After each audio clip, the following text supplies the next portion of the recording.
Happy Tuesday, everybody. Thanks for joining us here for Wake Up Charlotte to Go. I'm Ben Thompson. Larry Sprinkle joining us now with a check of the forecast. And Larry, a similar situation to yesterday. Nice this morning, but things could change this afternoon. Whole different situation for the middle of the afternoon. Yeah, this is it. We got the sunshine out there this morning. That'll definitely fuel up the atmosphere. Also increases those temperatures as well into at least the low 80s. I think the main threat today could be when you get these thunderstorms, you get these gusty winds well over 55 miles per hour. So gusty winds out there. Not to rule out the chance we could see some heavy rain and even a spin-up tornado. But I think the main threat today really is not in the Carolinas. Yesterday, we were in that medium threat category. That's really from Charleston to Atlanta. And then a lot of the Mid-South is under a high-end category for strong thunderstorms and tornadoes out there today. Over the next couple of days, including today and tomorrow, the main severe weather threat would be today. There's a limited chance out there tomorrow for some storms across the area. Let's check your forecast temperatures today in the mountains. Low 70s there. Storm chance increases late morning, early afternoon. About the same for the foothills, warming up into the low 80s for the Charlotte area.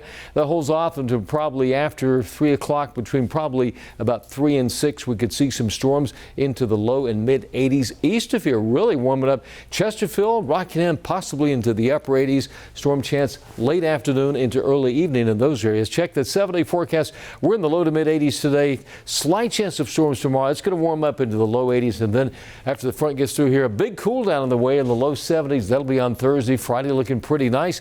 Over the upcoming weekend, starting at 46 Saturday morning, rebound to the upper 70s. We'll be in the low 80s. Dry weather for Mother's Day. Some great weather then, and then we could see a storm or two begin next week. That's your first one forecast, man. Larry, thank you, sir. Turning now to our top stories of the day. Middle and high schoolers may be eligible for the COVID-19 vaccine as soon as next week.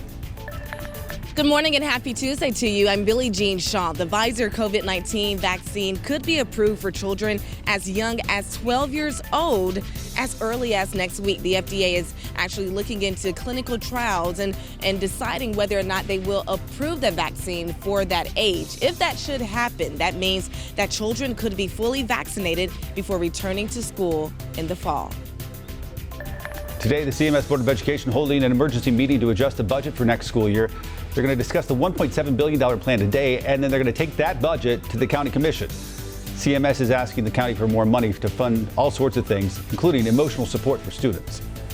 1,400 Cabarrus County students will be changing schools after a controversial vote from the school board. Last night, they approved plans to add a new middle school and redraw the district. The vote was delayed last month after parents voiced their concerns at a meeting, but now it's moving forward, and Roberta Road Middle School is set to open in 2022. Heads up if you're looking for a job or maybe you just want a change of scenery. Lowe's is holding a big hiring event today. The company looking to fill more than 1,100 new associates positions across the Charlotte stores. Anyone 18 or older can apply in person at Lowe's stores from 10 a.m. to 7 p.m.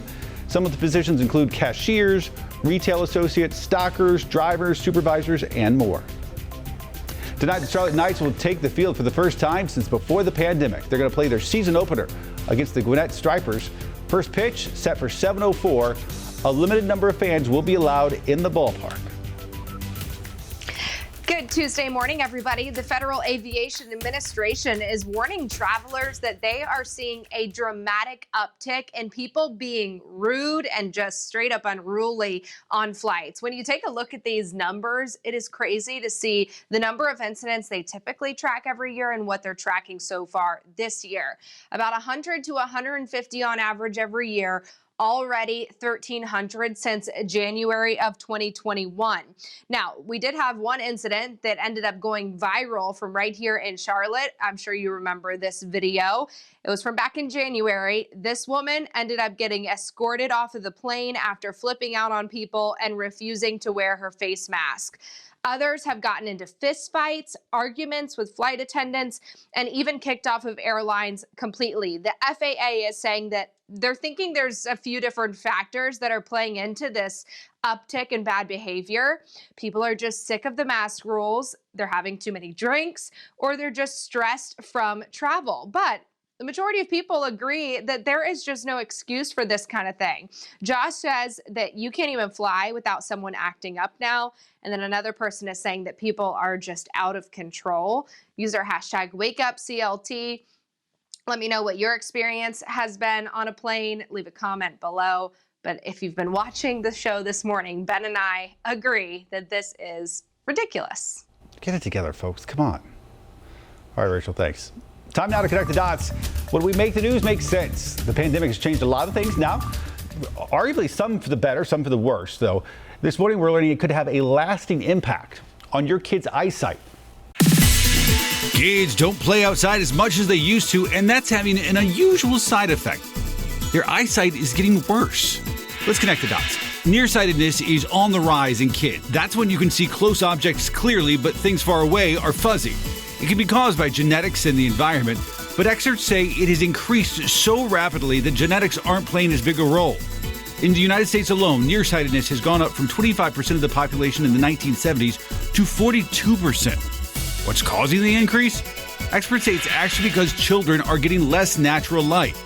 Researchers say exposure to daylight and focusing on things far away outside can delay the onset of nearsightedness. And the pandemic has made things worse. New research shows children's eyesight rapidly deteriorated during the quarantine.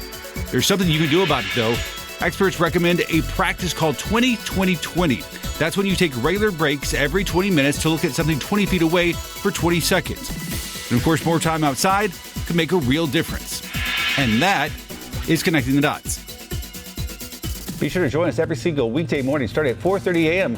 on Wake Up Charlotte. Have a great day.